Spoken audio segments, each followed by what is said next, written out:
Bien, bonsoir à tous.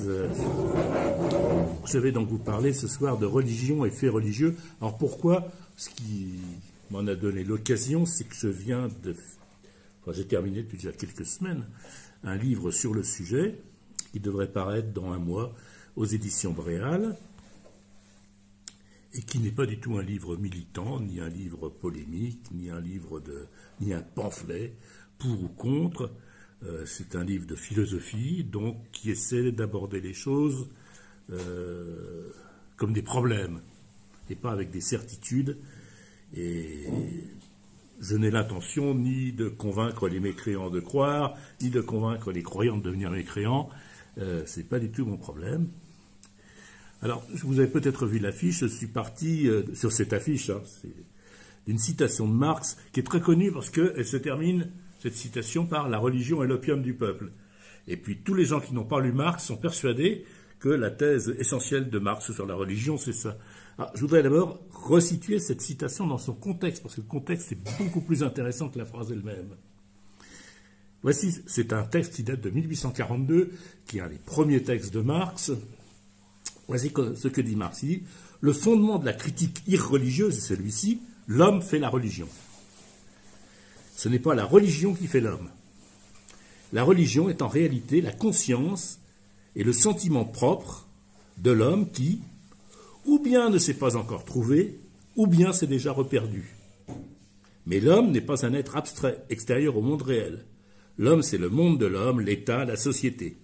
Cet État, cette société produisent la religion, une conscience erronée du monde, parce qu'ils constituent eux-mêmes un monde faux. La religion est la théorie générale de ce monde, son compendium encyclopédique, sa logique sous une forme populaire, son point d'honneur spiritualiste, son enthousiasme, sa sanction morale, son complément solennel, sa raison générale de consolation et de justification. C'est la réalisation fantastique de l'essence humaine, parce que l'essence humaine n'a pas de réalité véritable. La lutte contre la religion est donc par ricochet la lutte contre ce monde dont la religion est l'arôme spirituel. La misère religieuse est, d'une part, l'expression de la misère réelle, d'autre part, la protestation contre la misère réelle. La religion est le soupir de la créature accablée par le malheur, l'âme d'un monde sans cœur, de même qu'elle est l'esprit d'une époque sans esprit, c'est l'opium du peuple.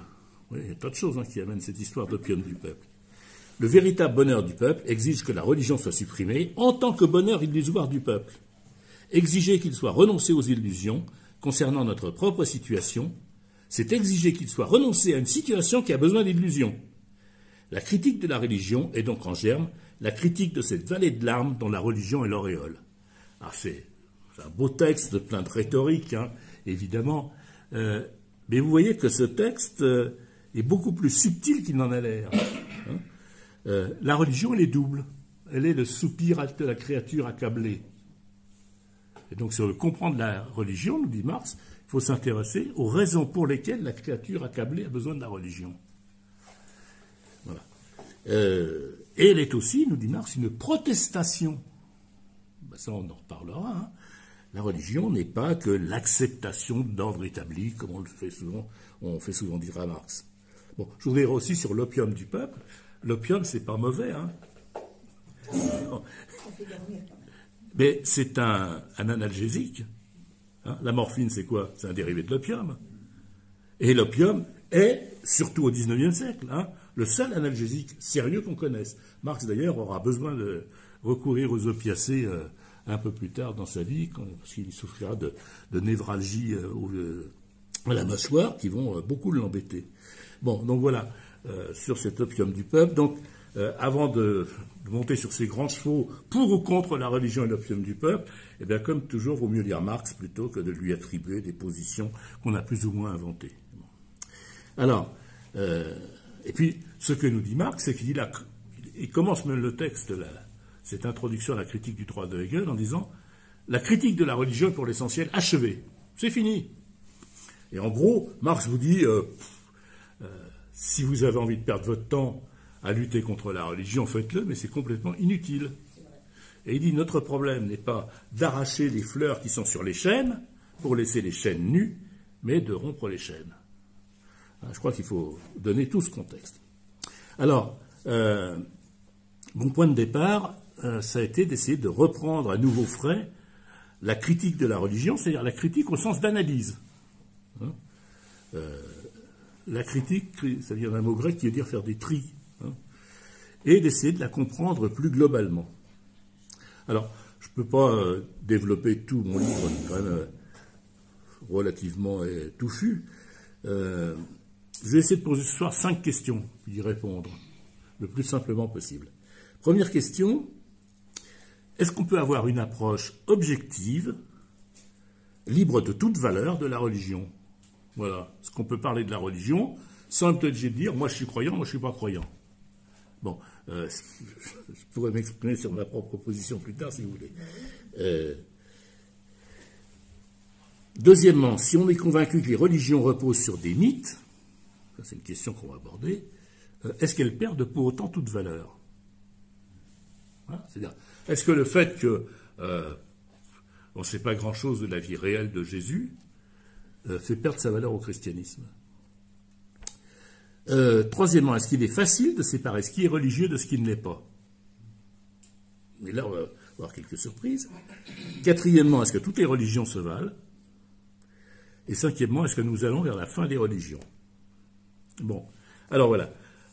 Première question, donc, peut-on avoir une approche objective, libre de toute valeur? Ça, c'est une référence à l'exigence que formule Max Weber pour le sociologue. Il faut que la sociologie, elle soit libre de valeur.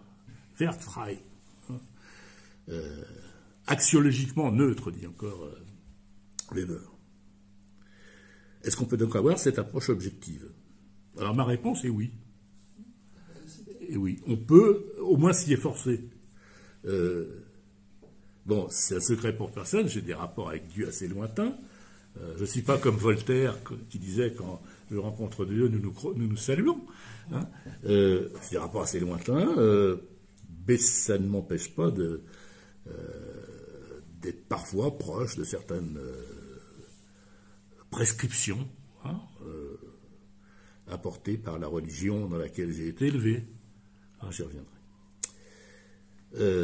Alors la question c'est pourquoi est-ce qu'on peut aborder la religion de façon neutre, objective? C'est parce que la religion est un fait social fondamental. Il n'y a pas de société sans religion. Ça n'existe pas. On pense parfois que la religion a été inventée. Faribole. La religion n'est pas inventée. Elle est le langage premier de toutes les sociétés. Le rapport des hommes avec la nature, le rapport des hommes entre eux, est toujours à la fois pratique et magique. Et plus les sociétés sont loin de nous, de ce qu'on sait par exemple des sociétés qu'on dit primitives, ce que la paléontologie peut nous laisser deviner, là-dessus, ils ne nous ont pas laissé beaucoup de textes, mais les grottes peintes par exemple nous donnent des indications. Eh bien, tout cela nous dit que la vie dans ces sociétés, et la vie dans les sociétés qui n'existent presque plus, mais que les ethnologues ont rencontré au cours du XVIIIe, XIXe siècle, toutes ces sociétés sont intégralement religieuses. La vie est religieuse. Quand, chez nous, je sais pas, vous prenez un instrument pour travailler, pour vous, c'est un instrument. Mais dans les sociétés archaïques, si vous prenez une flèche pour aller à la chasse, il faut que cette flèche soit sculptée d'une certaine manière, et puis quand vous entamez la session de chasse, il faut vous apprivoiser toutes les puissances de la nature. Si vous chassez les bisons en Amérique du Nord, il faut demander pardon d'abord aux bisons. Si ce n'est pas du religieux, ça je ne sais pas ce que c'est. Voilà. Alors, comment est-ce qu'on peut définir la religion ? Ici, on pourrait revenir, par exemple, à ce que nous disent les sociologues. Émile Durkheim, un grand sociologue français qui est à cheval sur le 19e et le 20e siècle, dont on peut dire qu'il est le père de la sociologie. Durkheim dit, dans un livre majeur qui s'appelle « Les formes élémentaires de la vie religieuse », il dit « La religion, c'est fondamentalement la séparation du profane et du sacré ». Il y a de la religion quand on sépare le profane, c'est-à-dire ceux dans lesquels tout le monde se trouve, et le sacré, c'est-à-dire ce qui est entouré d'un certain nombre de rituels et d'interdits. Profane, ça veut dire en latin ce qui est devant le temple, hein, profanum. C'est devant le temple. Donc on est en dehors du temple, on est devant, on est dans la vie profane. Et puis de l'autre côté, il y a du sacré. On peut dire aussi que la religion, elle introduit des tabous. Elle interdit un certain nombre de choses. Par exemple, le premier tabou le plus universel, qui est le tabou de l'inceste, n'est-ce pas, a forcément ce caractère. Et comment est-ce qu'on peut appliquer le tabou? À condition que les hommes puissent se classifier, se rapporter eux-mêmes à un groupe, d'où le totem. Alors je sais qu'il y a de nombreux débats sur le problème du totémisme, hein, mais voilà, c'est ça. Vous avez du religieux parce qu'il y a besoin d'interdits. Alors l'interdit de l'inceste, ne croyez pas que c'est parce que les gens connaissaient l'ADN, hein, et savaient que les mariages consanguins étaient mauvais. Alors en plus, c'est pas toujours vrai. Les mariages consanguins sont mauvais, ça ne fait pas que des tarés, les mariages consanguins. Donc c'est pas ça la question. Qu'est-ce qui s'est passé et qu'est-ce qu'on a voulu sanctifier, en quelque sorte, en interdisant l'inceste? Sachant que l'interdit de l'inceste, il est dans ses formes extrêmement variables. Hein. Voilà. Qu'est-ce qui est tabou et à quel totem je me rattache? Dans toute religion, il y a du culte. Voilà. Il y a des rituels à suivre. Alors Freud dit beaucoup de choses sur le rituel. Hein. Rapport du rituel avec l'inconscient, il y aurait beaucoup à dire là-dessus. Mais fondamentalement, ce qu'on peut dire, c'est que toute religion, elle est, comme la pensée en général, elle est classificatrice. Et les religions sont les premières formes de pensée qui introduisent dans le monde des classifications. Des classifications au sein des groupes humains, des classifications entre les hommes et la nature, des classifications à l'intérieur de la nature entre les animaux, et des animaux que vous avez le droit de tuer et d'autres vous n'avez pas le droit de tuer. Hein, vous n'avez pas le droit de tuer votre animal totémique, par exemple. Et au fond, si on regarde un peu les choses de loin, on peut se dire que nos sociétés, à partir de, on va dire, de l'instauration des monothéismes, en gros, sont au contraire des sociétés dans lesquelles la religion a été désintriquée de la société. Le christianisme invente cette chose qui sidérait les Romains. C'est qu'il y a ce qui est à Dieu et ce qui est à César. Hein? Rendez à Dieu ce qui est à Dieu, à César ce qui est à César, dit le Christ. Mais c'est-à-dire qu'il y a deux ordres. Alors que pour un Romain, il n'y a pas deux ordres. Alors, les Romains, vous embêtez pas sur votre foi. Hein. Est-ce que vous croyez en Jupiter? Ça, c'est une question qu'un Romain vous aurait jamais posée. Romain, il s'en fiche de votre croyance en Jupiter. Mais vous devez respecter la religion des Romains. Et quand les empereurs instituent le culte de l'empereur, on ne blague pas avec ça. Et le problème, c'est que ces maudits chrétiens, ils disent, non, d'un côté, il y a l'empereur, nous on respecte, on paye notre denier à l'empereur. Hein. Et puis de l'autre côté, il y a Dieu. Et ça, c'est le point de départ d'une désintrication de la religion de la société. Avec la création de ce qu'on appelle la société civile. Mais avant la création de cette société civile, nous n'avons que des sociétés religieuses. Voilà. Bon. Et ce que nous appelons aujourd'hui religion ne correspond sans doute pas à ce que nous pourrions repérer comme religieux chez les hommes des sociétés les plus archaïques. Hein. Alors il faudrait faire des recherches historiques, suivre des évolutions. Comment tout ça s'est passé, hein. Tout ça, il faut faire de l'histoire. Bon, j'aborde un petit peu ces choses-là dans mon livre, mais bon, ça demande quand même beaucoup de travail, tout simplement. Hein. Et puis d'analyse précise. Qu'est-ce qui se passe? Qu'est-ce que c'est que ces rituels? Quelle signification ils ont? Comment les gens les pensent, ces rituels? Bon, alors, aujourd'hui, nous avons tendance à réserver le thème de religion au système de rituels codifiés. Mais de ce point de vue, il y a dans toute société humaine du religieux. Et, je répète, ce religieux est constitutif de l'humanité. Il est universel dans le temps. Hein, je connais aucune société sans religion. Je parlerai des sociétés prétendument athées du XXe siècle. Hein. Aucune société sans religion, et dans l'espace. Et c'est indépendant des croyances ou des non-croyances. Il ne faut pas confondre religion et foi. La foi, elle est intérieure. Moi, je crois ou je ne crois pas. Mais l'adhésion à une religion n'est pas l'adhésion à une foi. L'adhésion à une religion, c'est l'adhésion à un certain groupe qui est uni par des liens. Alors, le mot religion, l'étymologie est douteuse, mais il y en a au moins deux. Cicéron disait que ça vient d'un verbe latin qui veut dire relire. Voilà, religere. Bon, relire. Et puis, religare, ça veut dire relier. La religion consiste pas seulement à relire les textes sacrés, elle relie les hommes. Voilà. Et elle gouverne une bonne partie de nos rituels sociaux, de nos manières d'envisager l'existence. Bon, il suffit de... Je sais pas, on fait tous toujours Noël, hein. Vous n'avez pas remarqué? Ben ouais. Pourquoi vous croyez qu'on fête Noël? Évidemment, pour se faire un bon repas, tout ça, on s'offre des cadeaux. Tout le monde a oublié que c'était la naissance du petit Jésus, mais ça prouve quand même que ça nous marque.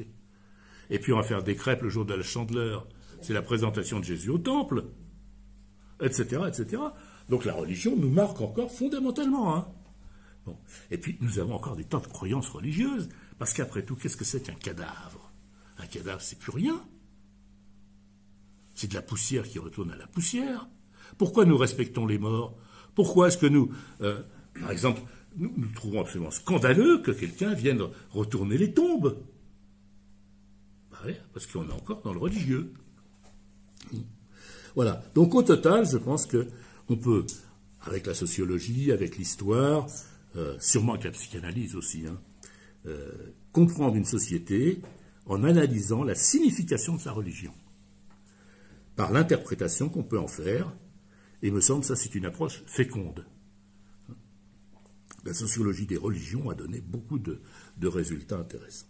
Voilà. Bon, allez, deuxième question. Si on est convaincu que les religions reposent sur des mythes, est-ce qu'elles perdent toute valeur? Ben là, ma réponse est pas oui, c'est non. Alors, les grandes religions reposent sur des mythes, toutes sans exception. Hein. Alors, vous avez des mythes divers et variés, mais si je prends par exemple les trois grandes religions qu'on connaît aujourd'hui, hein, mais on pourrait parler aussi de l'hindouisme, je connais beaucoup moins bien, mais c'est pareil, il y a toute une série de mythes hein, qui font de l'hindouisme, ou le bouddhisme. Ben, ces grandes religions sont toutes reposent sur des mythes. Hein, L'Ancien Testament, par exemple, c'est une belle histoire, c'est très romanesque, c'est plein de rebondissements, il y a des batailles, il y a toutes sortes de choses qui se passent, il y a des histoires de famille aussi, hein, à n'en plus finir. Ben, c'est une histoire parfaitement fictive. Hein. C'est censé raconter l'histoire de Moïse. Ça nous ramènerait au XIVe siècle, mais la Bible, l'Ancien Testament, est écrit entre le 7e, 6e siècle et le 2e siècle avant Jésus-Christ. Donc, en 650 avant Jésus-Christ, on s'est avisé qu'il y avait peut-être un gars qui s'appelait Moïse, qui avait sorti les Juifs d'Égypte 800 ans auparavant. Bon. On est dans la fiction complète. Alors, ce qui est très embêtant, c'est qu'on n'a aucune trace de toute cette histoire. Abraham, qui est venu d'Our avec toute sa famille, qui c'est Abraham? On n'a pas de trace d'Abraham. Hein. On a des tas de traces archéologiques d'un tas de gens à cette époque. Hein. C'était pas du tout un no man's land. Bon, les Mésopotamiens, par exemple, nous ont laissé des textes, un code pénal. Hein. Le code d'Hammurabi, par exemple, c'est moins 2000, hein. Moins 1800, je crois. Bon, etc. Mais là, Abraham, rien. La captivité en Égypte, alors, rien du tout. Hein. Théoriquement, alors si vous avez vu comme moi le film de Cécile Bédamil sur, comment ça s'appelle? Les 10 commandements. Vous voyez des esclaves juifs qui travaillent et construisent des pyramides. Ça, c'est du baratin. On n'a aucune trace chez les Égyptiens qui étaient des méticuleux. Ils ne sortaient pas 2 kilos de blé des greniers du pharaon sans que ce soit noté. Et là, vous avez des milliers d'esclaves juifs, on ne sait pas où ils sont. Et surtout, on ne vous dit pas qu'ils sont partis. Hein. Bon. Donc, il n'y a aucune trace de cette histoire. Si on continue, une fois qu'ils sont sortis d'Égypte, bon, vous croyez comme moi que la mer Rouge s'est écartée pour laisser passer Moïse. Bon. Et quand ils sortent, ils vont attendre, ils vont errer pendant, je ne sais plus combien de temps, 40 ans dans le désert. Puis après, Josué va partir enfin vers la terre promise. Et alors là, il va y avoir des batailles. Vous savez même qu'il a arrêté le soleil dans sa course. Et c'est Dieu qui lui a permis ça, évidemment, de façon à pouvoir flanquer la pâtée à ses ennemis. Bon, évidemment, tout ça, c'est de la fiction. C'est de la fiction. soi-disant qu'ils ont détruit des cités de Cananéens. Mais pas du tout. Il n'y a pas de traces archéologiques. Alors il y a d'ailleurs des archéologues israéliens qui ont fait ce travail et qui disent non, mais pas en cause de la valeur spirituelle de la Bible. Hein. C'est des bons juifs croyants, mais ils disent toute cette histoire est une fiction. Il n'y a rien de vrai. Voilà. Mais l'intérêt de ce texte, c'est qu'il donne vie et corps à une nation. Tellement vie et corps à cette nation que les Juifs, ceux qui se prétendaient descendants des vieux Hébreux, pendant 2000 ans, ont continué de répéter l'année prochaine à Jérusalem. Voilà. Il faut réfléchir à la force de ce texte quand même, à la force de cette croyance. Voilà. Bon, je passe au christianisme. Bon, le Christ n'est pas né en 0 ou en 1. Il n'est pas né le 25 décembre, parce que les bergers couchaient la belle étoile. Or, il ne fait pas très chaud le 25 décembre du côté de Bethléem, donc il est plutôt né en avril. Et puis pas en 0, mais en -7. S'il est né. Enfin bon, il y a toutes sortes de discussions. Est-ce que le Christ a vraiment existé? C'est compliqué, hein. L'existence réelle du personnage historique Jésus-Christ, elle a été contestée la première fois par des théologiens protestants. Et pas du tout par des horribles athées. Après, les athées sont venus pour contester. Bon, ma position, j'ai lu pas mal de choses sur le sujet, ma position, c'est qu'il vaut mieux penser que le Christ a existé que qu'il n'a pas existé. Parce que qu'on n'ait pas de preuve directe de son existence ne veut pas dire qu'il n'a pas existé. Hein, il ne faut pas faire cette faute logique. Et on a de bonnes raisons de penser qu'il y a bien dû y avoir quelque chose, qu'il y a bien dû y avoir un personnage qui a prêché une nouvelle religion, qu'il n'a pas inventée. Elle traînait déjà depuis longtemps dans les tables des Juifs de l'époque, mais on a intérêt à penser ça, je pense. Bon. Après, que la vie de Jésus soit passée comme c'est raconté dans l'Évangile, on sait qu'il y a des contradictions dans les évangiles, les 4 grands. Ça sort que le 4e, d'ailleurs, parle pas de la même chose. Mais il y a des contradictions, il y a des choses assez curieuses. Alors ces contradictions, d'ailleurs, seraient une preuve a posteriori que c'est pas une pure invention. Parce que si on avait purement et simplement inventé le christianisme, je sais pas, en 100, 120 après Jésus-Christ, on serait quand même débrouillé pour que tout ça colle. Or, ça colle pas. Donc on est bien face à des témoignages humains. Voilà. On sait que Paul de Tarse a vraiment existé, il a vraiment écrit ce texte. On est à peu près certain qu'il était à Jérusalem vers 50, 55. Il a sans doute rencontré des gens qui ont rencontré le Seigneur, comme il dit. Bon, voilà. Donc je pense qu'on peut accepter l'existence historique du Christ. Maintenant, est-ce qu'il a marché sur l'eau? Comme à mon avis, c'est pas de ski nautique, je suis pas sûr qu'il ait marché sur l'eau. Est-ce qu'il a multiplié les petits pains? S'il peut me donner la recette, ce sera bien. Est-ce qu'il a ressuscité Lazare? Peut-être, parce que comme dit Spinoza, nul ne sait ce que peut un corps. Peut-être que Lazare n'était pas vraiment mort. Voilà, puis il a ressuscité. Bon. Voilà. Donc, les miracles du Christ. Alors, le Christ, c'est le champion de toute catégorie des miracles, dans les histoires religieuses. Bon. Est-ce que ça a de l'importance? Non, ça n'a pas beaucoup d'importance.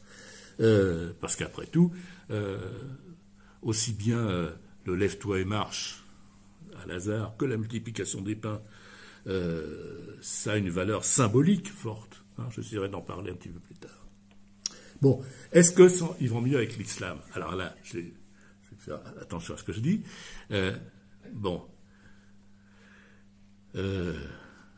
Dans tous les manuels d'histoire de France et de Navarre, on raconte l'histoire officielle de l'islam.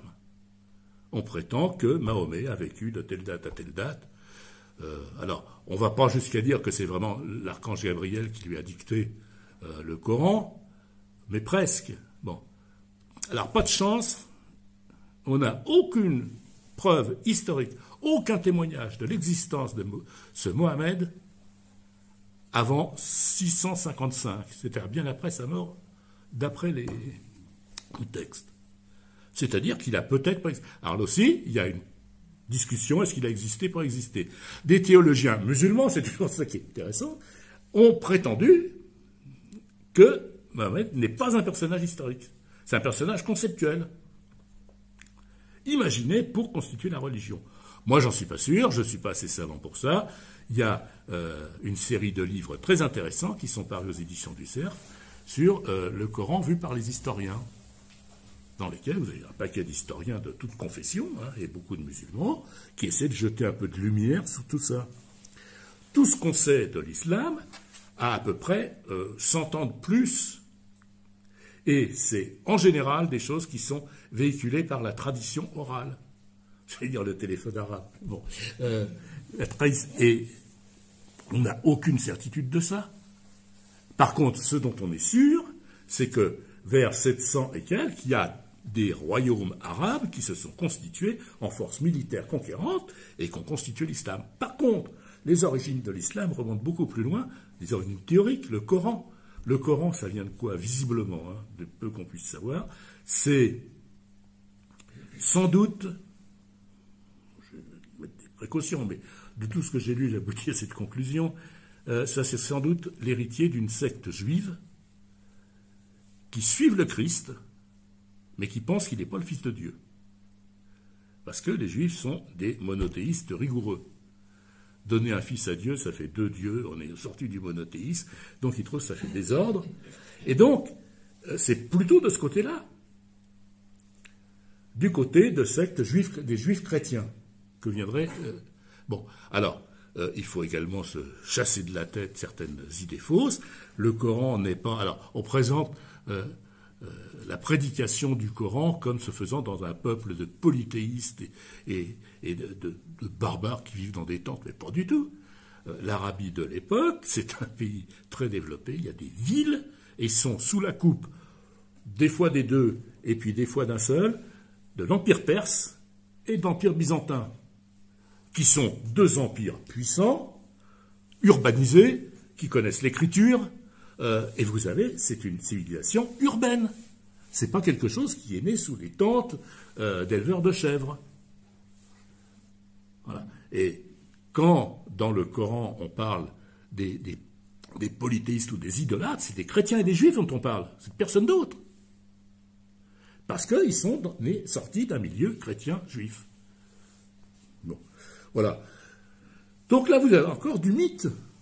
Alors ce mythe, il a été si fort qu'il a permis à une petite nation, qui était les Arabes, de conquérir la moitié du monde en un bon siècle. Voilà.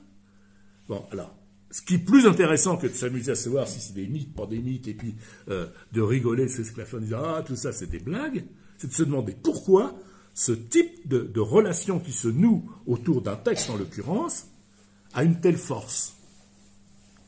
Bon. Parce que ces mythes, je crois, ont une grande valeur. Ils ont une grande valeur. On peut ne pas être d'accord avec ceci ou cela, mais tous ces mythes, qu'il s'agisse de l'Ancien Testament, du Nouveau ou du Coran, répondent à des questions essentielles pour la vie sociale. Ils l'organisent. Ils vous disent comment on doit vivre ensemble.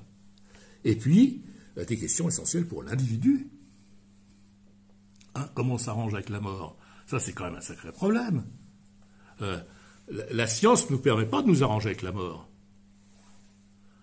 Sauf si vous croyez les délires des transhumanistes qui vous annoncent que peut-être on sera bientôt immortel. Non, on ne sera pas bientôt immortel. La doyenne de l'humanité, elle a 118 ans, elle vient de mourir, et le record de Jeanne Calment à 122 est toujours imbattu. Non, on va mourir. Je ne veux pas être défaitiste ce soir. Mais bon, on va mourir. Et il faut bien qu'on s'arrange avec ça. Et la religion, ça sert à ça, à s'arranger avec ce truc-là. Donc avec la condition humaine. Et ce qui est caractéristique des religions, je veux dire modernes, puisqu'elles sont nées, en gros, au plus tard, avec la philosophie grecque, c'est que ce sont des religions qui se laissent interpréter. Il y a du texte. Ce n'est pas des rituels qu'il faut suivre bêtement, en quelque sorte. C'est des religions dont il faut discuter le texte. Et la religion, ça s'interprète et chacun lui donne le sens qu'il veut. C'est une sacrée liberté. Voilà. Et cette notion d'interprétation, d'ailleurs, est très importante. C'est encore Paul, qui est pour moi un grand génie, ce Paul, qui dit « La lettre tue, mais l'esprit vivifie ». On peut réfléchir à ça. Aujourd'hui, c'est encore une question qui se pose à nous. Entre ceux qui prônent l'obéissance à la lettre et ceux qui veulent vivifier l'esprit. Voilà. Alors, troisième question. Est-ce qu'il est facile de séparer ce qui est religieux de ce qui ne l'est pas? Là, la réponse est non. Non. C'est vrai que nous vivons dans une république laïque, donc on sépare le religieux du non-religieux, mais c'est largement... c'est du droit, ça. C'est pas la réalité. Je vais donner quelques exemples. Est-ce qu'on peut séparer morale et les religions? Est-ce que les préceptes moraux sont ou non des préceptes religieux? Alors, moi je vais dire que non. Les préceptes moraux, ils sont tous ancrés dans quelque chose qui est notre raison, en quelque sorte. Hein? Spinoza dit que la vraie religion, c'est celle qui enseigne les préceptes moraux que la raison retrouverait par elle-même. Après tout, aime ton prochain comme toi-même. Si vous réfléchissez un petit peu, c'est une bonne idée, une sacrée bonne idée. Et Spinoza passe un certain nombre de propositions à démontrer logiquement que tout homme qui vit sous le commandement de la raison doit aboutir à cette conclusion. Voilà. Kant, le grand Kant, nous montre que les préceptes de la morale peuvent être parfaitement construits simplement par l'exercice de la raison pure.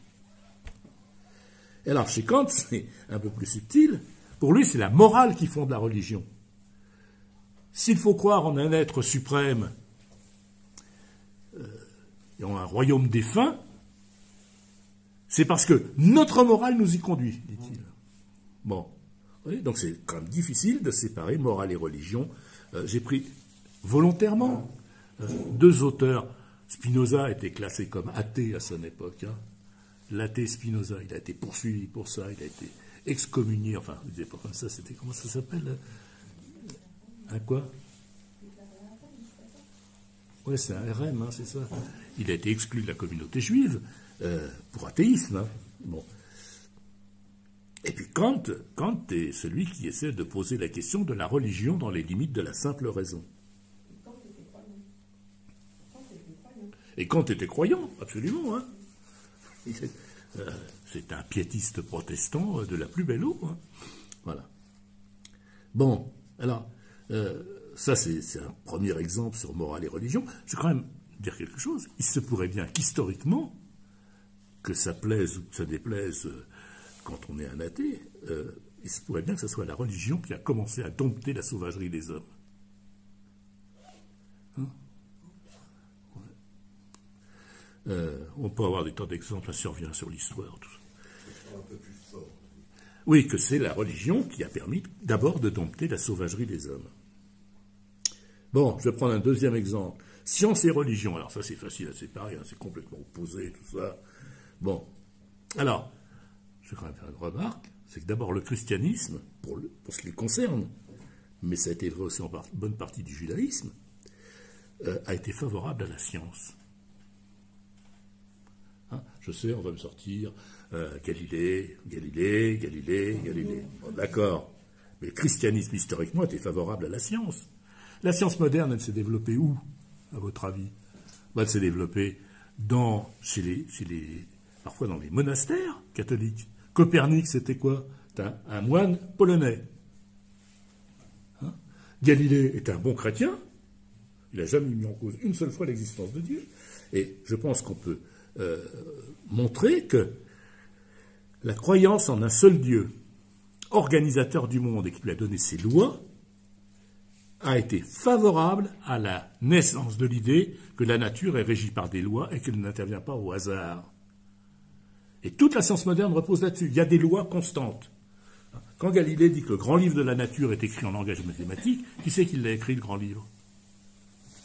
Si vous dites qu'il y a quelqu'un qui l'a écrit comme ça, eh bien, quand vous décrivez la nature au moyen d'équations mathématiques, eh bien, au fond, vous n'êtes pas en contradiction avec la religion, bien au contraire.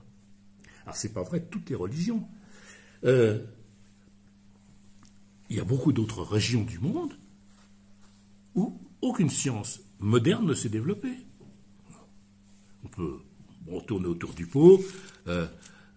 Les apports, par exemple, de l'Inde sont extrêmement faibles à la science moderne. Hein? Bon, voilà. Donc, la croyance en un Dieu ordonnateur du monde, c'est la croyance de base de la physique moderne. Et on peut le retrouver, hein. La physique est aujourd'hui perclue d'idées religieuses. Le Big Bang, c'est quoi? C'est le jour où l'abbé Lemaître a déclaré qu'il avait trouvé où était l'origine du monde. Ça, si c'est pas une idée religieuse. Moi, personnellement, je crois pas au Big Bang. Hein. J'ai pas. Comment? On est revenu de cette idée. Plus ou moins. Hein. Bon, voilà. Confucius est un bon savant et un grand croyant, ou l'inverse, un grand savant et un bon croyant. Même avec la théorie de l'évolution. Vous avez beaucoup de scientifiques honorables qui pensent que l'évolution, la théorie de l'évolution est vraie, mais qu'elle est une preuve, d'un certain point de vue, de l'existence de Dieu. Puisqu'au fond, cette évolution, elle s'est déroulée de façon presque optimale pour arriver à produire nous-mêmes. Quand même le sommet de la création. Bon. Et puis, dernier point, pour dire que ce n'est pas si facile que ça de se débarrasser de la religion, est-ce qu'on peut faire abstraction de toute transcendance? Pensez par exemple à l'expression dignité humaine. C'est quoi la dignité humaine? Hein? C'est bien parce que nous pensons qu'il y a quelque chose qui nous dépasse infiniment. Et que nous en sommes dignes. Voilà. Alors Kant, il dit, c'est parce que nous sommes des êtres de raison. Et le fait d'être un être raisonnable nous procure une dignité toute spéciale, qui ne donne pas d'ailleurs aux bêtes, par la même occasion. Bon, voilà, mais ça c'est une idée religieuse. Hein. Bon, voilà. On pourrait aussi faire remarquer qu'un certain nombre de nos idées politiques sont venues de là, de la religion. Bon, voilà. Donc, c'est pas facile de les séparer. Quatrième question. Ouais. Toutes les religions se valent-elles? Voilà, ma réponse est non. Bon, je ne vais pas rentrer dans des polémiques, mais enfin bon. La religion des Aztèques, qui pratiquait à grande échelle les sacrifices humains, ne vaut pas une religion qui commence par l'interdiction du sacrifice humain. Alors, si on reprend l'histoire du sacrifice... Comment? Non, c'est pas eux qui le sacrifient. Puis les chrétiens ne sacrifient pas des gens le jour de Pâques. Hein. Non, il n'y a pas de sacrifice. Les Hébreux, d'ailleurs, avaient renoncé au sacrifice humain dès le début. Hein. D'ailleurs, les Hébreux interdisent également qu'on change, qu'on fasse des scarifications, qu'on touche au visage. Parce que ça, c'est l'œuvre de Dieu, donc c'est sacré. Et l'histoire du sacrifice d'Abraham, c'est simplement pour vous rappeler, d'abord qu'Abraham a tellement la foi qu'il est même prêt à violer cet interdit, et que Dieu, à la fin, lui dit « Non, arrête tes bêtises », et il met un agneau à la place du fils d'Abraham.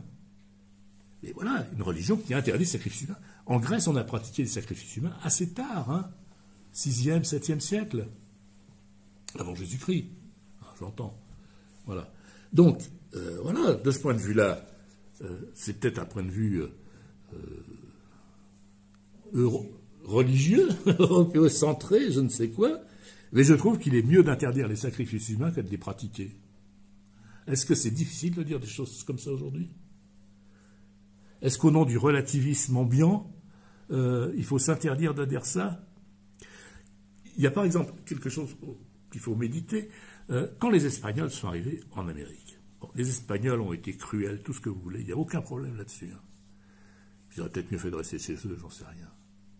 Mais une des choses qui les a scandalisés et qui, d'un certain point de vue, a libéré aussi c'est le type de société dans laquelle ils sont arrivés.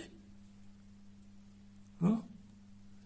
Ça leur semblait complètement inimaginable qu'on puisse faire ça. Or, les Aztèques sacrifiaient quelques milliers de jeunes gens tous les ans. Voilà. Bon, ben voilà, moi je trouve qu'il est mieux de ne pas avoir de sacrifice humain. Alors, comme ça m'arrive de le dire, moi je suis un chrétien qui ne croit pas en Dieu. Comme ça, vous êtes fixé sur ma croyance. Je ne crois pas qu'il y ait un Dieu personnel, transcendant, à qui il faut rendre des comptes.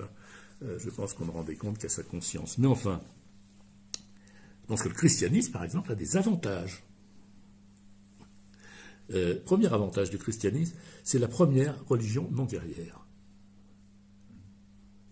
Si vous prenez, par exemple, les épopées indiennes, mésopotamiennes, etc., c'est que des batailles. C'est pire que dans le Seigneur des Anneaux. Bon, ils s'entretuent, et puis le porteur de la vraie voie, il finit par gagner. Mais c'est des guerriers. Dans la Bible, c'est des guerriers. L'Ancien Testament, on porte l'esprit du peuple par la guerre. Bon. Ben, le Christ, non, il n'y a pas de guerre. Ça, c'est dans les écrits. Ah non, mais attendez, là je suis en train de parler. Le problème, c'est qu'une fois que vous l'avez écrit, vous laissez aux gens qui vous suivent des armes intellectuelles, justement, et qui vont faire leur effet. Parce qu'évidemment, la réalité ne suit pas les prescriptions des religions. Mais ce qu'elles prescrivent ou non, c'est pas pareil. Voilà. Donc, c'est la première religion non guerrière. Voilà. D'ailleurs, c'est si peu guerrier que quand les Vandales d'Alaric prennent Rome en 410, réaction des vieux Romains qui ne sont pas encore chrétiens, parce qu'il y en avait, c'est de dire tout ça c'est de la faute des chrétiens. Parce que les chrétiens nous ont fait abandonner nos vertus guerrières, avec leur histoire de tendre l'autre joue quand on vous frappe, d'aimer son prochain, même son ennemi, parce que le Christ il dit, même ton ennemi, peut-être même c'est surtout ton ennemi, parce que aimer son ami c'est quand même pas difficile, hein, ce sera assez normal, mais aimer son ennemi ça c'est un drôle de truc. Voilà. Et donc, c'est une religion non guerrière. Voilà. Puis deuxièmement, c'est la première religion qui fait sortir les hommes de la loi du clan. Voilà. Pourquoi ? Si vous êtes juif, vous devez avoir des enfants. C'est une prescription, hein. Allez peupler la terre et tout, c'est ce que Dieu dit. Or, les chrétiens disent, mais non, on peut très bien ne pas avoir d'enfants. Se fait eunuque qui veut, dit le Christ. Hein. Et on peut devenir célibataire. Alors, évidemment, nous aujourd'hui, avec nos idées toutes modernes, on trouve ça un peu bizarre. Mais ça veut dire que je ne suis pas obligé de continuer à produire le clan, à avoir des héritiers pour le clan. Je ne suis pas tenu par la loi du sang. C'est une liberté extraordinaire, ça, qu'on imagine mal. Parce que nous vivons dans un monde où en fait, tout nous est permis. Mais dans les sociétés archaïques, tout ne vous est pas permis. Vous suivez la loi du clan. Et le christianisme vous dit qu'il y a autre chose que la loi du clan. Vous pouvez en sortir. Bon. L'homme n'est pas fait pour prendre une épouse. Et la femme n'est pas faite pour avoir un époux. Et le célibat peut très bien être compris comme une marque de liberté. Bon. Troisièmement, le christianisme met la foi, c'est-à-dire le sentiment intérieur, au-dessus de ce qu'on appelle l'orthopraxie. Les juifs, mais c'est pas vrai que des juifs, les musulmans c'est un peu pareil, hein, accordent une importance relativement faible aux questions théologiques, hein, à la valeur de la foi, à l'intériorité de l'homme. Les chrétiens, pas du tout. Pour eux, c'est le plus important. Alors, pour les juifs comme les musulmans, ce qui est important, c'est de suivre la loi. Orthopraxie. J'agis conformément à ce qui m'est dicté. C'est-à-dire, voilà, on est la veille de Shabbat, je ne fais plus rien. Jusqu'au lendemain. Voilà, je dois respecter. Je mange que du pain zim, je m'interdis, etc., etc. Bon. Et les chrétiens, pas du tout. Les chrétiens, c'est Paul, hein, encore une fois, je vous embêtez avec moi une fois de plus, hein, mais c'est Paul qui dit ça. Il dit, il faut arrêter. C'est lui qui dit, il n'y a pas besoin d'être circoncis pour devenir chrétien, parce que les chrétiens sont des juifs au départ, hein, tous. Mais Paul, il dit, il n'y a pas besoin d'être circoncis. Parce que, alors, c'est aussi quelque chose qui peut expliquer comment le christianisme s'est répandu. Le judaïsme avait une très grande influence dans le monde antique. On pense que, au début de l'ère chrétienne, pour parler comme on n'a plus le droit de le dire, au début de l'ère chrétienne, à peu près 7% de l'Empire romain était composé de juifs, c'est-à-dire il y en avait partout, tout autour de la Méditerranée. Pourquoi ? Parce que le judaïsme avait rencontré l'hellénisme et qu'il y avait une espèce de synthèse qui s'était faite. Et que les Grecs ont été des porteurs du judaïsme aussi. D'ailleurs, la Bible est traduite, la fameuse Bible des 70 ans, je ne sais plus combien, 150, 200 avant Jésus-Christ. La Bible des 70 est traduite en grec. Voilà. Et donc, ce n'est pas du tout une religion qui est réservée à un petit coin de terre du côté de Jérusalem. Mais il y a quelque chose qui limite son extension, c'est les rituels. Et puis pour convertir quelqu'un, il faut qu'il commence par être circoncis. Vous allez avoir du mal à convertir un homme en force de l'âge de 30 ans qui va se faire circoncire. On circoncis les enfants. Et donc Paul il dit non, on va arrêter tout ça, vous pouvez rentrer même pas circoncis. Et puis les interdits religieux, on s'en fiche. Les interdits alimentaires. Et ceux qui comptent, c'est vous voulez rentrer dans la communauté, vous vendez vos biens, vous donnez de l'argent aux pauvres et vous vivez avec la communauté. Bon, c'est quand même quelque chose d'assez différent. Et qui, moi, je trouve, a une certaine grandeur. C'est l'invention du communisme. Bon. Quatrièmement, le christianisme proclame la liberté de l'homme et de la femme. Si on est juif, si on est, du verbe naître, juif, on est juif. Si on est musulman, on est musulman. Si on est de parents chrétiens, on n'est rien du tout. D'ailleurs, si vos parents omettent de vous baptiser et que vous mourrez subrepticement avant le baptême, vous allez finir dans les limbes, qui sont aux portes de l'enfer. Dante nous raconte ça dans la Divine Comédie. Quand il arrive aux portes de l'enfer, il y a Gilles qui dit voilà, c'est là qu'errent les âmes des bébés non baptisés. Bon. Pourquoi ? Parce que c'est-à-dire qu'on devient chrétien. Et alors, quand on est chrétien, moi j'ai été enfant de cœur, alors vous voyez, je suis un bon chrétien. On est baptisé, mais ça ne suffit pas. Il faut renouveler. Et on fait, vers 10-11 ans, sa communion solennelle et sa confirmation. C'est-à-dire qu'au moment où on est censé avoir atteint largement l'âge de raison, on dit oui. Alors on va dire on n'a pas le choix, tout ça. Je suis d'accord. Mais symboliquement, ça change tout. Je vais parodier Simone de Beauvoir, on ne naît pas chrétien, on le devient. Voilà. Bon. 5e point, je donne un autre exemple. Le christianisme abolit la polygamie. Bah ouais. Toutes ces sociétés anciennes sont polygames. Les Hébreux aussi étaient polygames. Bon, le christianisme abolit la polygamie. Il abolit la polygamie et fait du mariage un sacrement. Ce qui veut dire plus de mariage arrangé. Alors vous allez me dire encore, il y en a plein, je suis d'accord. Mais officiellement, il n'y a pas de mariage arrangé. Le mariage est une histoire d'amour entre un homme et une femme, et c'est un sacrement. Alors comme un sacrement, c'est sacré. Donc on ne peut pas dire oui en mentant. C'est une question de foi. De même qu'on ne peut pas se convertir uniquement pour avoir la paix, on doit se convertir de tout son cœur, eh bien on doit dire oui de tout son cœur. Et l'institution du mariage comme sacrement, alors ça prend du temps. Il faut à peu près 7, 8, 10 siècles, je crois, pour qu'elle se soit vraiment établie, cette histoire-là. Parce que même au Moyen-Âge, sous les Carolingiens par exemple, la polygamie est encore courante. Mais ils vont progressivement aboutir à cette idée. Ça veut dire que la femme, elle a le droit de dire non. Ouais, vous croyez ? Mais bien sûr que si, elle dit non. Et quand elle dit non, l'Église doit la protéger.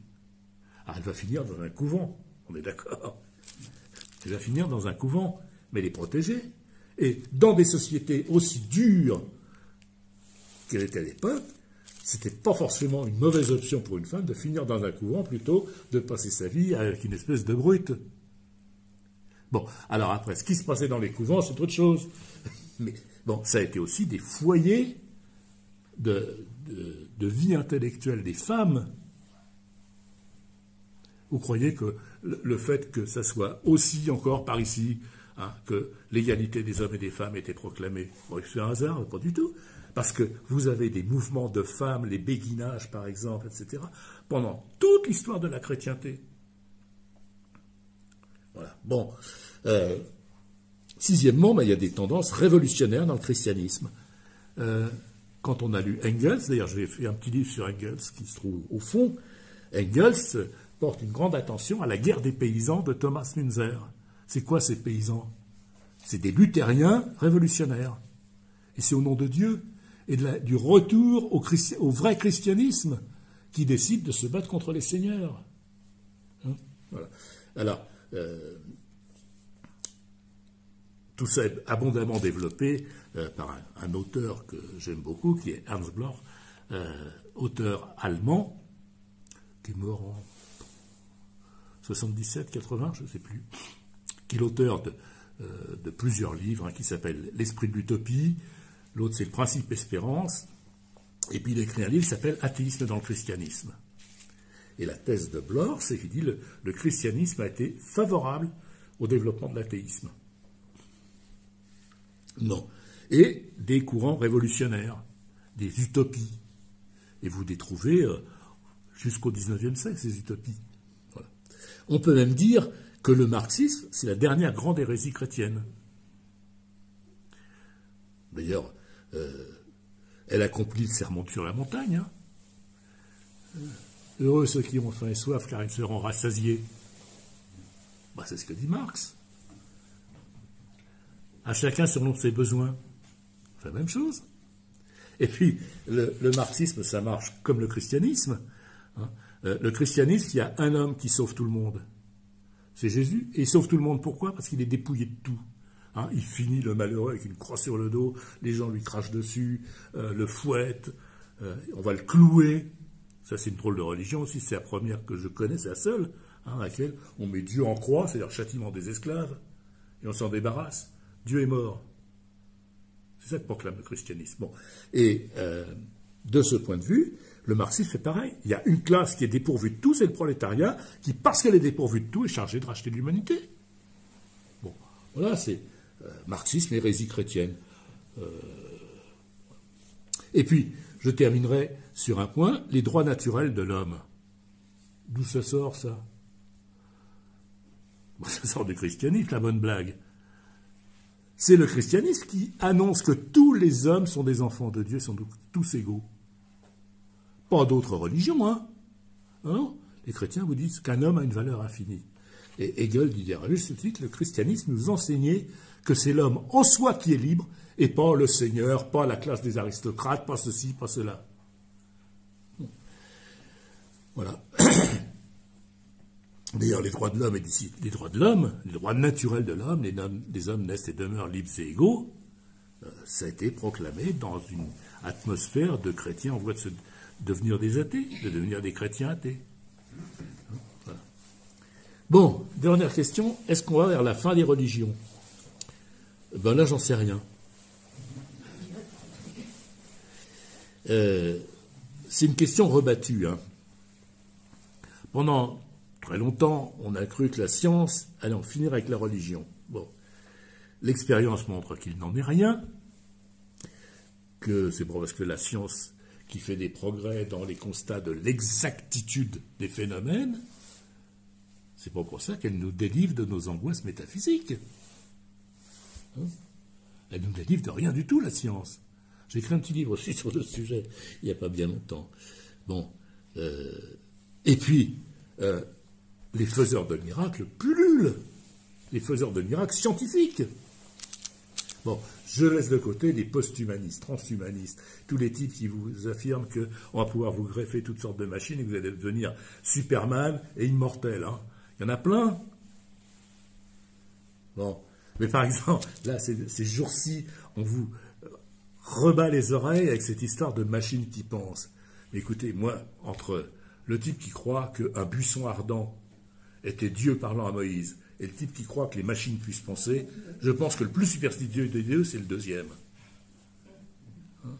Et que s'il vaut mieux croire à des choses superstitieuses, je préfère celui qui croit que Moïse, que Dieu se déguise en buisson ardent, plutôt que celui qui croit que les machines peuvent penser. Comment voulez-vous des circuits électriques pensent? Voilà, c'est ce qu'on vous dit matin, midi et soir, partout. Hein, ça envahit la presse. Bon. Et puis, voilà, la science de la race de la religion, qu'est-ce qu'on trouve de bien? On invente le Big Bang, c'est-à-dire qu'on revient à des choses complètement métaphysiques. Hein. Encore une fois, le Big Bang, c'est l'abbé Lemaître qui invente ça, pas par hasard. Hein. Bon, c'est sûrement un bon astronome, hein, l'abbé Lemaître, je ne mettais pas en cause ses capacités. Bon. L'évolutionnisme lui-même a pris souvent des teintes religieuses. Hein.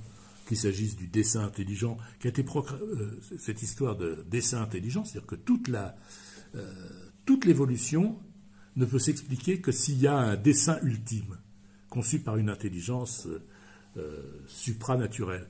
Ça a été inventé non pas par des farfelus, ni par des témoins de Jéhovah, hein.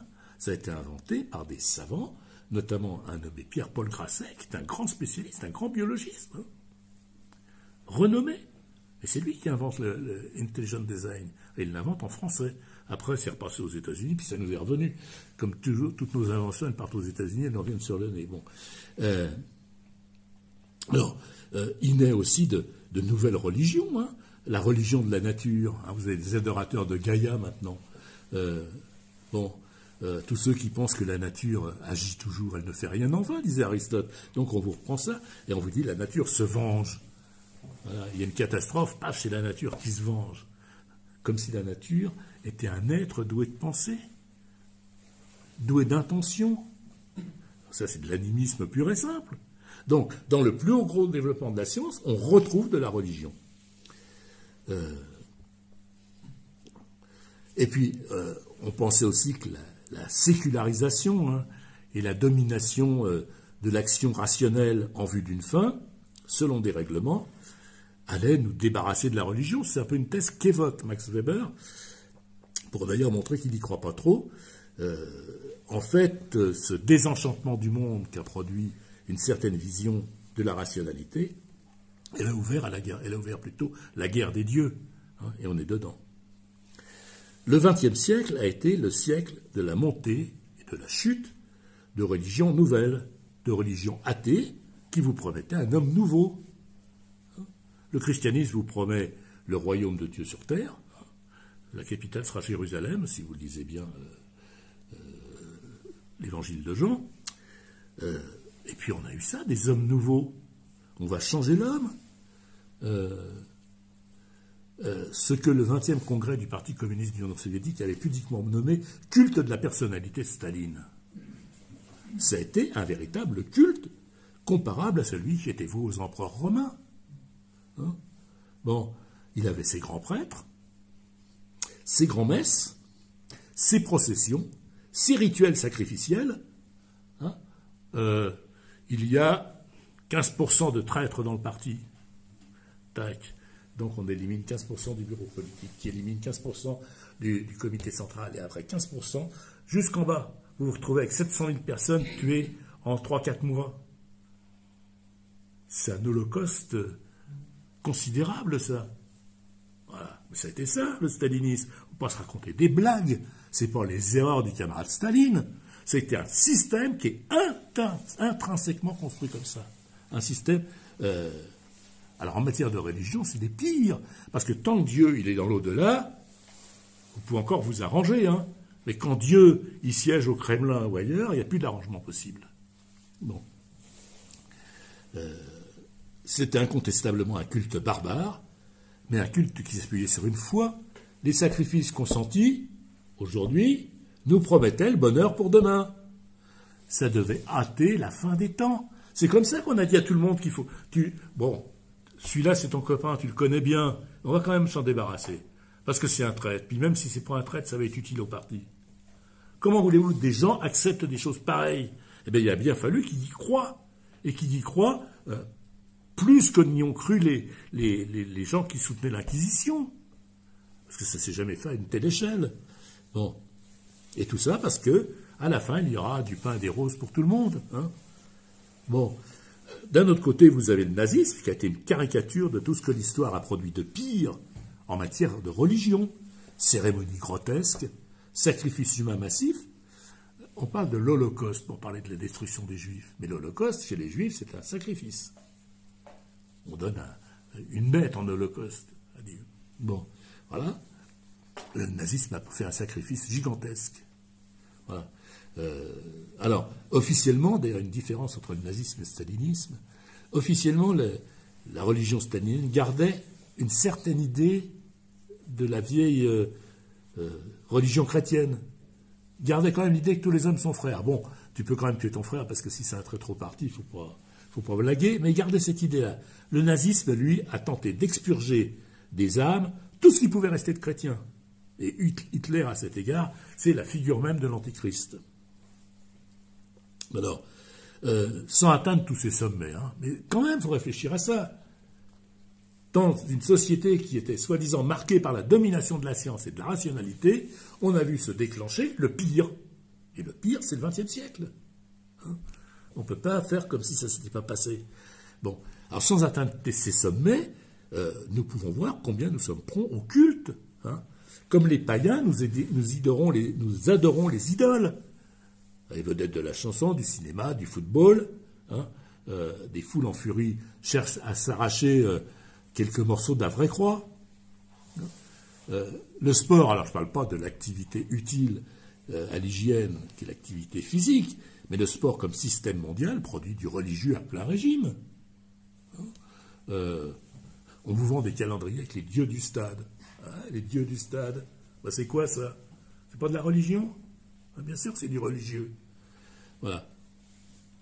Les supporters sont ces dieux du stade, donc c'est des objets de vénération. On s'arrache les maillots de je ne sais plus qui, les maillots de Mbappé, hein, c'est ça, à des prix absolument épouvantables dans toutes les boutiques. Vous avez le maillot avec son numéro, hein, on vous vend des t-shirts à 600 balles sans problème. Ben, c'est quoi ça? C'est de l'adoration, c'est de la superstition religieuse et de la pire. Moi, je préfère encore les curés, vous voyez. Il faut choisir. Hein. Bon, les supporters sont des fidèles, d'ailleurs, qui ne manqueraient pour rien au monde ces célébrations. Hein. Tout le monde râlait contre le Qatar, et vous avez eu des centaines et des centaines d'avions qui ont fait l'aller-retour pour aller au Qatar. Hein.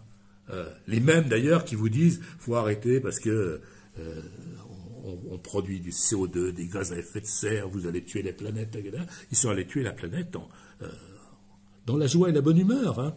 Voilà. Alors, cependant, c'est une religion de bas niveau, le sport. Hein, je veux dire, parce que si pourquoi c'est une religion de bas niveau? Selon Feuerbach, qui était un des hommes qui a beaucoup influencé Marx, hein, Feuerbach disait que dans la religion, c'est l'homme qui s'adore lui-même. C'est-à-dire que le Dieu est la projection de l'idéal de l'homme. C'est pour ça que Marx commence le texte que je vous ai lu en disant ça. Non. Alors, si Feuerbach a raison, dans le sport, les amateurs s'adorent eux-mêmes dans le corps des athlètes. Hein? Bon, pour l'élévation spirituelle, il faudra repasser. Certes, de temps à autre, on célèbre les vertus éthiques du sport. Mais le sport est quand même une religion bizarre, puisqu'à la fin, c'est le plus fort qui gagne. Le sport de compétition est la glorification de la force et de la sélection darwinienne, appliquée aux sociétés humaines. Bon, voilà.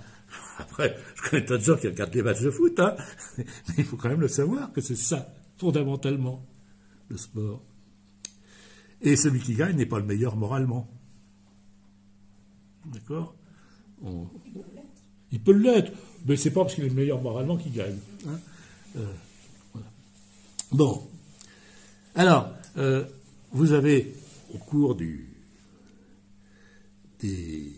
dernier siècle, hein, toutes sortes de prédictions annonçant la décrépitude et la fin des religions. Marx est le premier, hein, lui, a annoncé que la religion, c'est fini. Mais il s'est trompé. Voilà, sur ce point.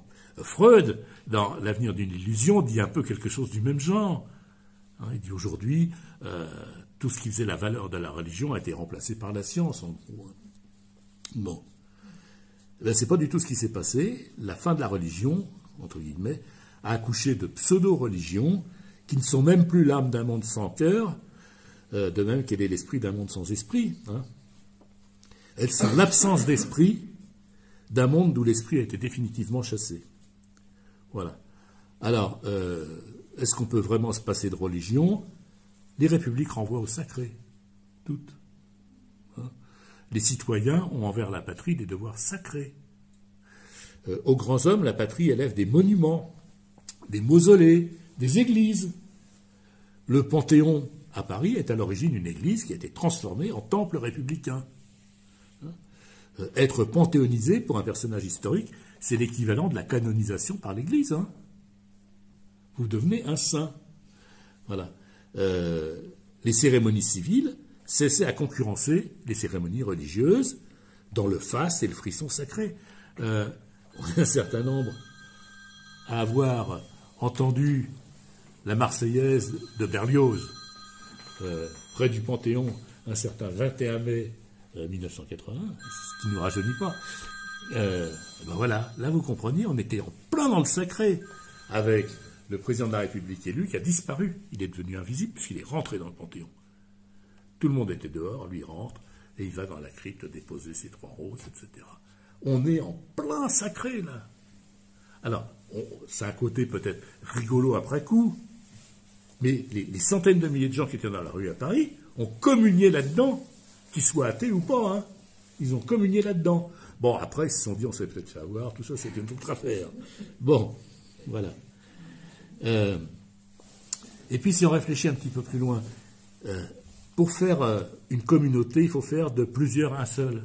Hein, comme le disait la devise américaine jadis, e pluribus unum.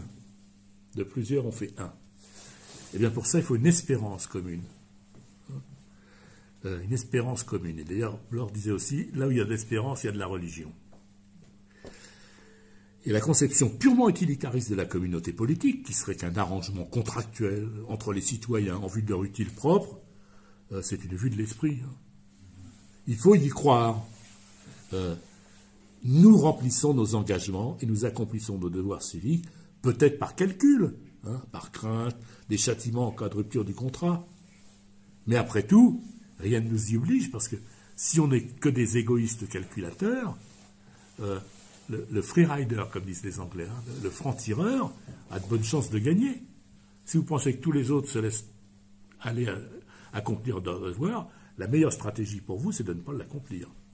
Bon, on peut toujours espérer qu'il reste un épingle du jeu. Bon, et si cette idée-là se répand dans le public, il n'y a plus de nation. On a besoin d'y croire. On a besoin de se penser comme une communauté de vie et de destin. La République est un idéal dont l'existence terrestre est toujours très fragile et elle a besoin qu'on croie en elle. Et les révolutions, d'ailleurs, ont toutes porté à leur point suprême ces pulsions de religiosité, y compris avec la dimension sacrificielle. Alors, on évoque souvent le retour du religieux, une phrase apocryphe d'André Malraux qu'on a répétée jusqu'à la nausée, annonçait que le XXIe siècle serait religieux ou ne serait pas. Bon, comme il ne l'a pas dit, c'est pas grave. Le retour à la religion, ça signifierait que la religion revient après une période d'absence. Mais comme on l'a dit, ce n'est pas le cas. Même sous des formes étranges, la puissance des idées religieuses s'est maintenue et le fait religieux est resté un fait social majeur. Et on ne doit pas confondre l'avenir du religieux avec l'avenir de l'Église catholique. On sait bien que l'Église catholique ne va pas très bien, elle est concurrencée de tous les côtés, elle a une concurrence externe par l'islam, puis une concurrence interne, notamment par les groupes évangéliques, qui ont pris un poids considérable en Amérique du Sud et en Afrique. Hein. En Afrique, ce qui va faire obstacle à l'islam, à la progression de l'islam, c'est les évangéliques. Bon. Bon, voilà. Alors, c'est des mutations qui peuvent sembler étranges pour quelqu'un qui a grandi dans le monde catholique, hein, comme c'est mon cas. Bon. En même temps, on voit que les conflits entre religions restent vifs et menacent de dégénérer. Alors, on en connaît quelques exemples ici, mais par exemple, les hindouistes passent à l'offensive contre les musulmans et cherchent peut-être à parachever la division qui a coupé l'Inde en deux au moment de l'indépendance. Voilà. Donc, on n'en a pas fini avec ça, et je crois que l'annonce de la fin de la religion était quelque peu prématurée. C'est Voltaire qui disait ça. L'annonce de ma mort est prématurée. Bon, voilà. Eh bien, je vous remercie.